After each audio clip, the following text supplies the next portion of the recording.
তোমার উপস্থিতি যেখানে আনন্দ দেয় না সেখানে থাকবে না। যেখানে তোমার মতামতের কোনো গুরুত্ব নেই সেখানে মতামত প্রকাশ করতে যাবে না। তোমার যে একটা অস্তিত্ব আছে জানানোর কোনো দরকার নেই। নিজের মতো থাকো, নিজের মতো করে নিজের সাথে থাকো, নিজে নিজে সব থেকে ভালো বন্ধু হয়ে ওঠো। এর থেকে ভালো মুহূর্ত আর কিছু হতে পারে না আমার জানা মতে। আমি যেখানে অবহেলিত সেখানে আমি নিজেকে কখনো প্রকাশ করতে যাই না। যেখানে আমার কোনো মূল্য নেই সেখানে নিজেকে মূল্যায়ন করতে যাই না। কী প্রয়োজন অপাত্রে মুক্তদান করতে যাব। আর এই যে মেয়েকে নিয়ে একটু আছি। ম্যাডামের আজকে খুব বেশি মন খারাপ হয়ে গেছে। আমি হালকা একটু চোখ বড় করেছি। এতে দেখুন কি অবস্থা। পৃথিবী বৈচিত্র্য জানেন, প্রত্যেক প্রাণীকে দেখলে বোঝা যায় এটা বাঘ, এটা সিংহ, এটা সাপ কামড় দিতে পারবে। একমাত্র মানুষ যাকে দেখলে আপনি বুঝতেই পারবেন না কোনটা তার আসল রূপ। আমরা যা দেখছি সেটা নাকি অন্তর আরেকটা আছে।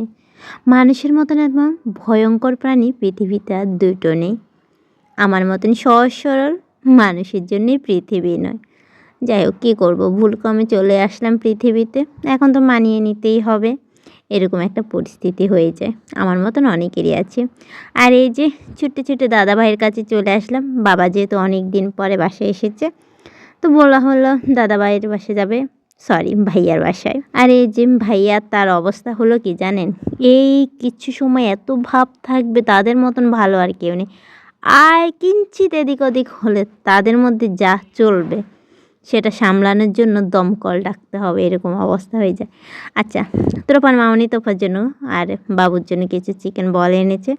আমরা আরও খাওয়া দাওয়া করে তারপর বেরিয়ে আসলাম। শেওড়াপাড়ার এখানে একটা বাটা শোরুম আছে, তো ওইখানে ঢুকলাম। আর এই ম্যাডাম ওখানে গিয়েই কাহিনী শুরু করে দিয়েছে, সে সেখানে যাবে সেখানেই করবে। এর পাশে ইকরা রেস্টুরেন্ট। আর ত্রোপামণি ইকরা দেখবে তার ভিতর ঢুকবে না এমন তো হতে পারে না।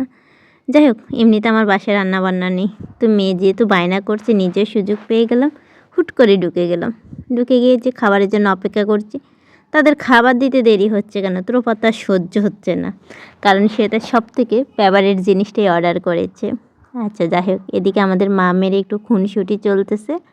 আসলে খুনসুটি বলতে ম্যাডাম বারবার নিচে নেমে যাচ্ছিল আর ওকে আমার ধরে নিয়ে আসতে হচ্ছে। বলেন তো কাহিনী কি? এর থেকে ওর সাথে একটু কথা বলি, গল্প করি। গল্প মানে কী গল্প বুঝছেন?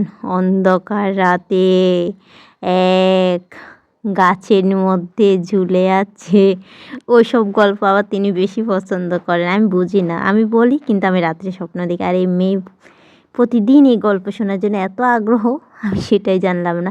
আচ্ছা, ইকরা থেকে বাইরে হওয়ার সাথে সাথে ফুলগুলো দেখে ম্যাডামের তখন মনে হলো তার ফুল লাগবে। আর এই যে ফুলের এত দাম কি বলি। আজ এখানেই বিদায়। ভালো থাকবেন, সুস্থ থাকবেন, সুন্দর থাকবেন।